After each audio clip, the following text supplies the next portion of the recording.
Welcome to the Jackson Municipal Podcast Series. Today we have Jasmine Barnes of Ward 1. Jasmine, the first question I have for you. What life experiences have shaped the way you lead and make decisions?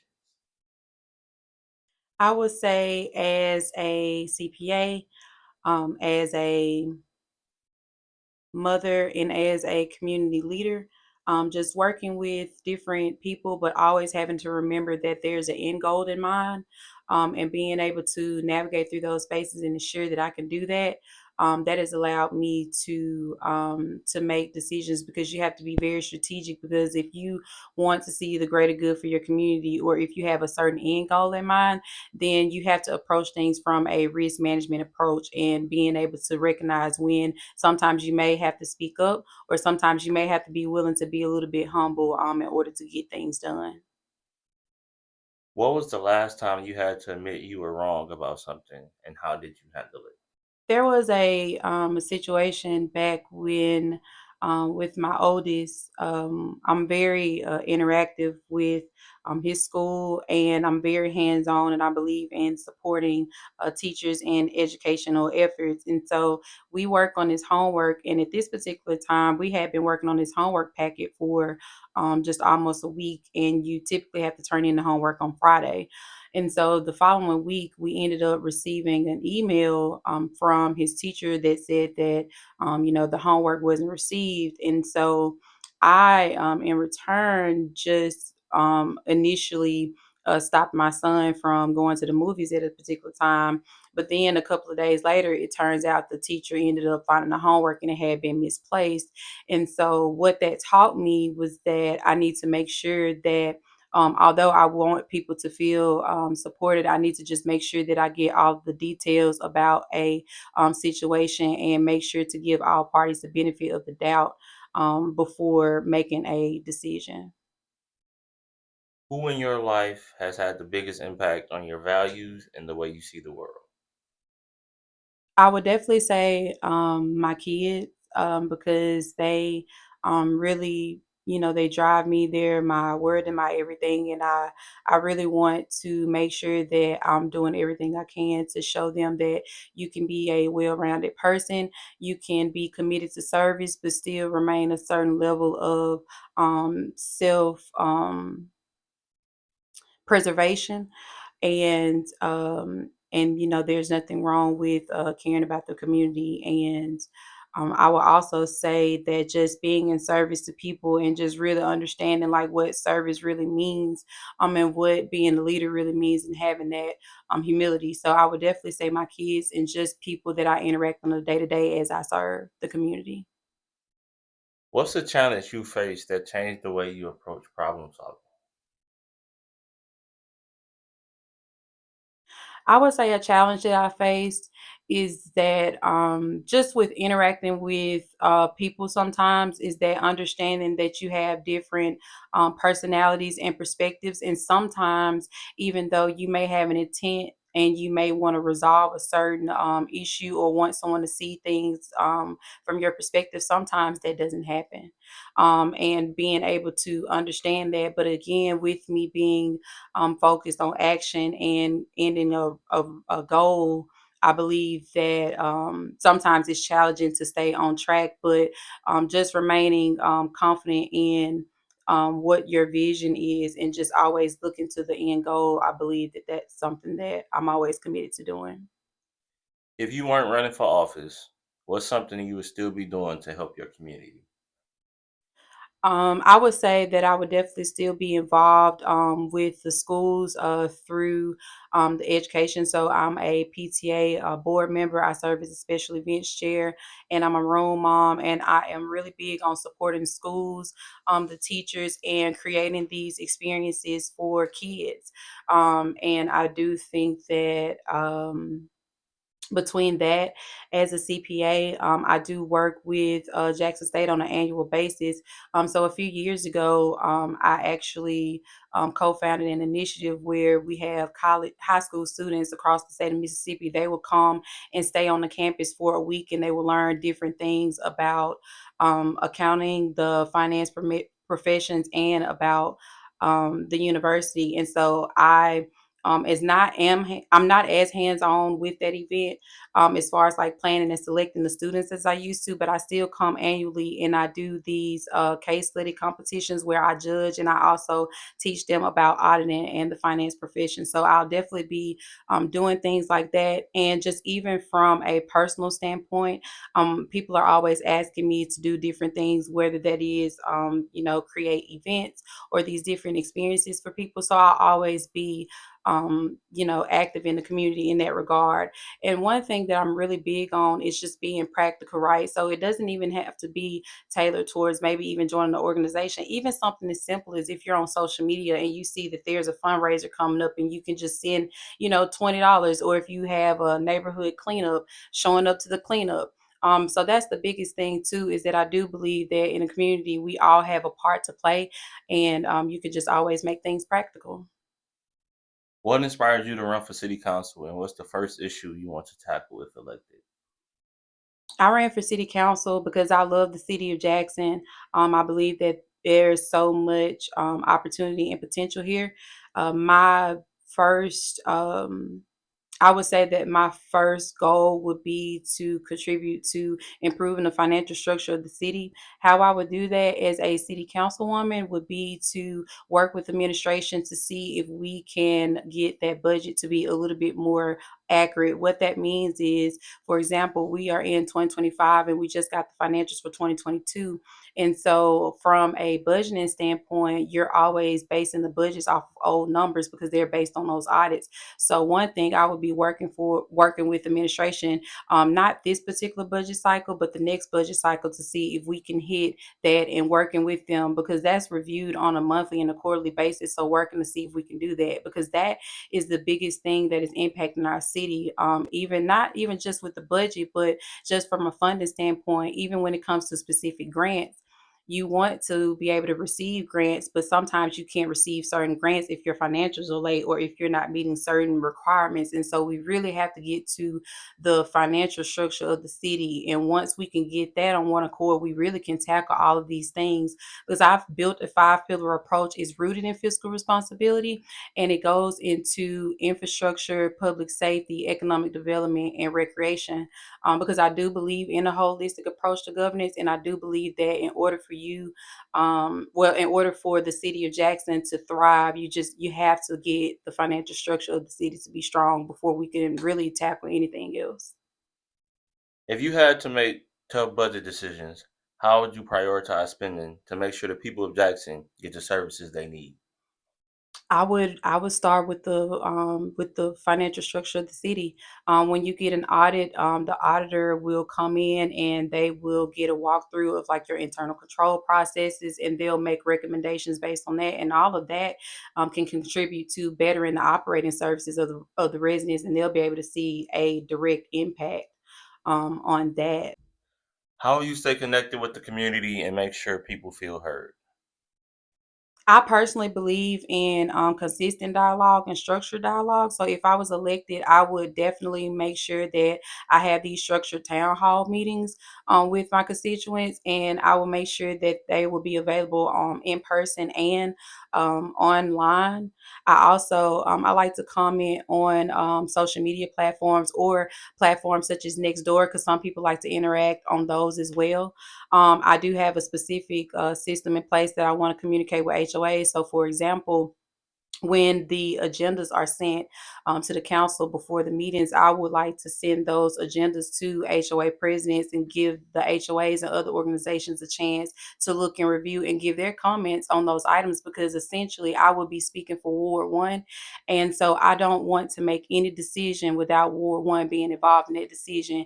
And so since the city council meetings will be where I'm making those decisions, but we have those working sessions that occur on every other Mondays and all of these other different opportunities to meet with the mayor and the city head. So while I'm doing that, I'm going to be interacting with my residents through that process. So then when they let's just say they tune in to a meeting at Tuesday at 10, then they'll be able to even look and see like, oh well, hey, we were able to talk about this, or hey, we see where she voted on this. Because again, even though we won't necessarily be able to agree on everything because we're human, and so everybody may not necessarily agree with every single thing, right? But at the same time, I want everybody to feel like they've been able to have their voices heard and have a say so on that. How will you support the jobs and businesses that are already in Ward 1 in the city of Jackson? I believe that starts with my five pillar approach that's going to be rooted in fiscal responsibility. Because we have some amazing businesses here and business owners, but the infrastructure is not that great. Public safety is an issue. We have businesses that people don't necessarily feel safe going. You have stray dogs, and we need more police presence, and then you also have traffic safety.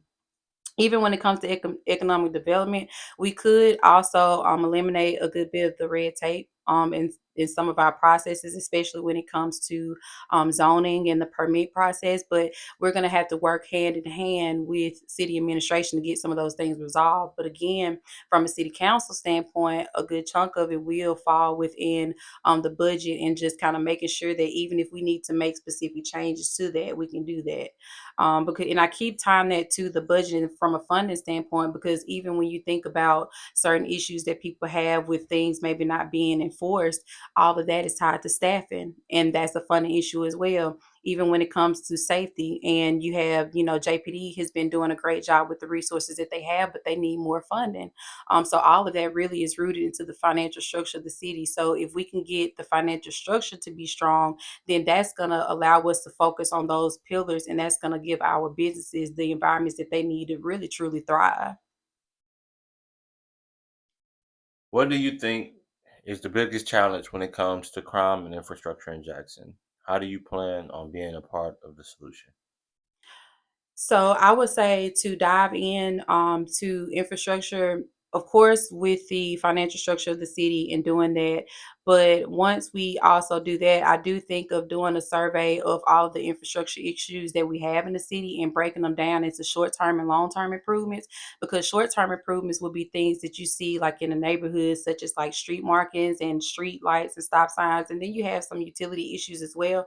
But then from a long term standpoint, you have potholes, which you have some short term potholes too, but you have long term potholes because of maintenance and because of drainage issues and different things of that nature. And so I would approach it from that way. And then you could put a deadline on these particular projects and make sure that we're actually hitting the deadline. Of course, you'll have, different things come up, but you definitely want to make sure that you're having everything trackable. But again, with the funding structure, you get that settled.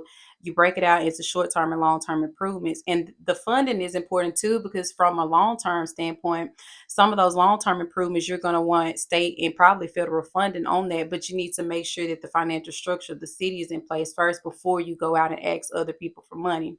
And so once that's done, maintaining that process looks like, okay, when we are working with those contractors, you have to make sure that that process is legit. So if there's supposed to be a bid, make sure that that process is fair. If there's supposed to be an RFP for that process, make sure that we're doing everything that we're supposed to be doing as a city, so outsiders looking in won't have a way to try to discredit what we're doing. You just have to keep that process fair.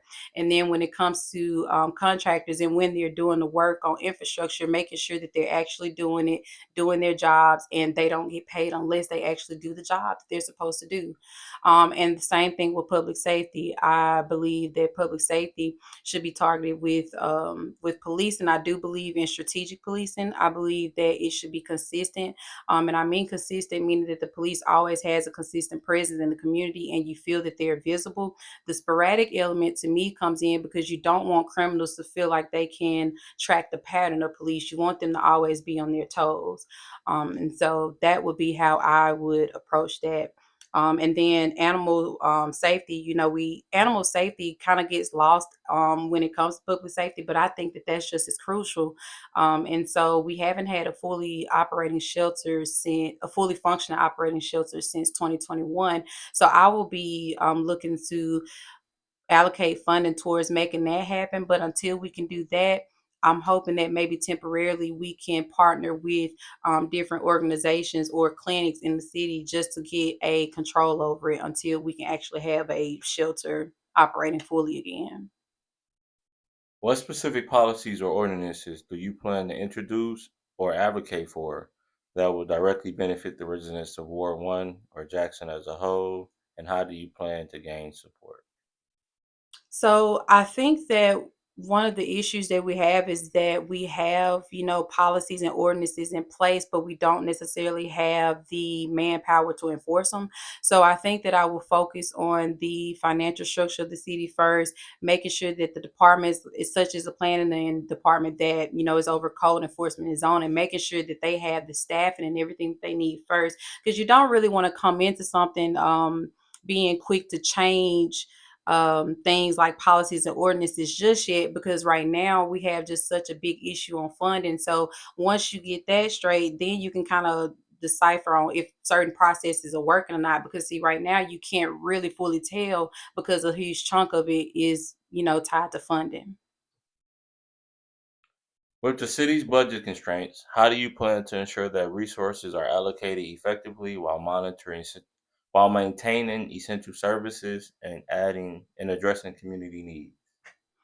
I would say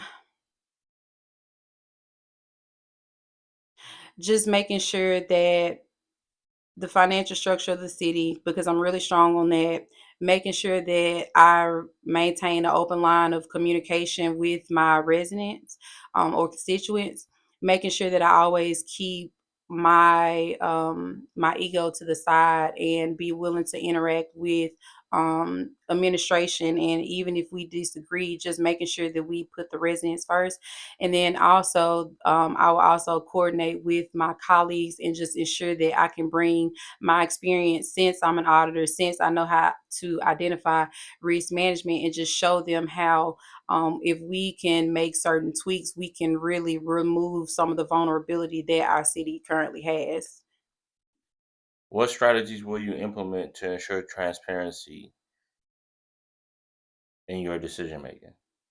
Definitely communicating with the residents through those channels that I've mentioned, such as next door. I'll have an open line of communication. A lot of it is going to be dependent too, just because on my staff, because realistically, you have a assistant, they're going to be taking those concerns, answering your calls, and so definitely making sure that I vet that person and make sure that they know how severe and critical that job would be. Of course, interacting with the HOAs, hosting the town hall meetings, and like I said, just always keeping that open line of communication. I'm very big on dialogue, and I love to have healthy dialogue. And I never want anybody to feel like they'll ever stop interacting with me just because we agree. And so I definitely think just maintaining that open line of communication is definitely just the commitment that I have. What is your vision for economic growth for Ward 1 and the city of Jackson and or the city of Jackson as a whole? So I would definitely say approaching the different economic spaces as far as like its hubs. So for example, you have that County Line Road area, and right now you have a lot of vacant spaces there, but you also have some potential with recreational spaces. So you have the urban air that's right there, and then you also have that Chuck E. Cheese, and so that could really turn into a family hub. I think that you need more sit down restaurants, more budget friendly restaurants in that area, but I also think that you need to collaborate with the surrounding municipality for that as well, and that needs to be a collaborative effort since it is split. And we've done that before. They were able to get both cities came together and were actually able to get County Line Road repaved, which was a huge win from an infrastructure standpoint. So I think just approaching it the same way. There are different areas in the ward that haven't been attended to in quite some time, and they have to be approached in different ways. And so you're going to have to talk to the residents to see what their concerns are too, because truthfully, if the ward doesn't support it, it's not going to survive. And that's just the reality of it. And so I think that we just have to be a little bit more proactive. So let's just say an investor comes and they're looking to bring something to the area. And then what you do, that first step, even before you even go off into negotiations, which really that's with city administration, city council is not supposed to be doing that anyway, but just getting their concerns and seeing what they think about their space. What do they envision about other spaces being here? Because again, I'm very big on the fact that Jackson has some amazing business owners right here, and we have to make them feel supported first. And even if you have outside investment that come in, you have to make sure that it's going to be complementary to what we have here. You don't want anybody to feel like somebody is coming in to take over. So it has to fit the full landscape of the city, and it has to make sure, and you have to make sure that it's going to benefit the residents. So when you're looking at crime and infrastructure and public safety, how do you feel like the improvements of such can add value to the quality of life of the residents of Ward One? I mean, it's gonna definitely improve it. Like I said, for example, you start with the financial structure of the city, you start to get the infrastructure to work. People are going to feel safe with public safety. That's the next pillar of my approach. People start to feel safe. So when you have the roads, people start driving and they're driving, with no issues with their cars. Because one thing from an infrastructure standpoint, a lot of people have issues with their cars and kind of come with these different repairs and stuff that they typically need just from the streets. From a public safety standpoint, a lot of people don't feel safe. They feel on edge. And so all of that really contributes to the quality of life because it makes things stressful. And even when I wrote this letter to Ward One about while I was running, and I talked about like the resilience that it takes to stay here, because sometimes it does. You do have to have a certain resilience, because you know about um, how much potential this city has, and just really wanting to see it thrive and knowing that there are good people in this city.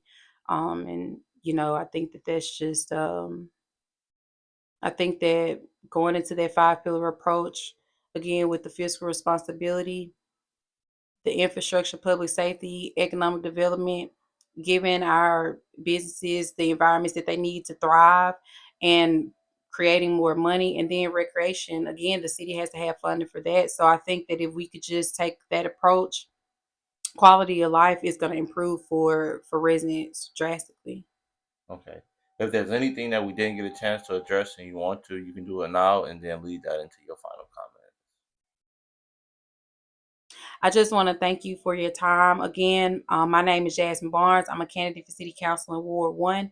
I grew up in South Jackson. I graduated high school and I earned my degree from Ole Miss. I came back to this area. I purchased my first home in 2019 with my family in North Point, and I've been here. And I love this city, and I'm deeply embedded in this city. And I'm super grateful for the opportunity to be here. And thank you for your time. All right. You guys make sure y'all go out and vote on April 1st and then return to the polls on June 3rd. Thank you for tuning in.